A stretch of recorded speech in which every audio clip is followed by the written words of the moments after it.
మెదక్ జిల్లా వెల్దుర్తి మండల కేంద్రంలోని భాష్యం స్కూల్లో సోమవారం వార్షికోత్సవ వేడుకలు ఘనంగా నిర్వహించారు. ప్రతిభ వార్షికోత్సవం పేరుతో జరిగిన ఈ కార్యక్రమంలో విద్యార్థులు, వారి తల్లిదండ్రులు, ఆధ్యాత్మిక బృందం పెద్ద ఎత్తున పాల్గొన్నారు. ఈ సందర్భంగా పాఠశాల డైరెక్టర్ గోవర్ధన్ రెడ్డి మాట్లాడుతూ విద్యార్థులకు అందిస్తున్న విద్యా సేవలను తల్లిదండ్రులకు వివరించారు.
మన భాషా విద్యా మందిర్లో ఈరోజు ప్రతిభోత్సవం అనే పేరిట యాన్యువల్ డే సెలబ్రేషన్ చేసుకుంటున్నాం.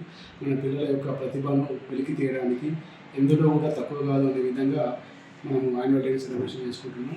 అందరూ కూడా సిటీలో యాన్యువల్ డేస్ ఘనంగా జరుపుకుంటారు. మన పల్లెటూరులో జరుపుకున్న పిల్లలు కూడా దేనిలో తక్కువ కావద్దు అనే ఉద్దేశంతో దానికి ధీటుగా కార్పొరేట్ స్కూళ్ళకి ధీటుగా మనం యాన్యువల్ డే సెలబ్రేషన్ చేసుకుంటాం. దీంట్లో మా చిన్నారులందరూ కూడా సాంస్కృతిక కార్యక్రమాలు ఘనంగా చేస్తారు.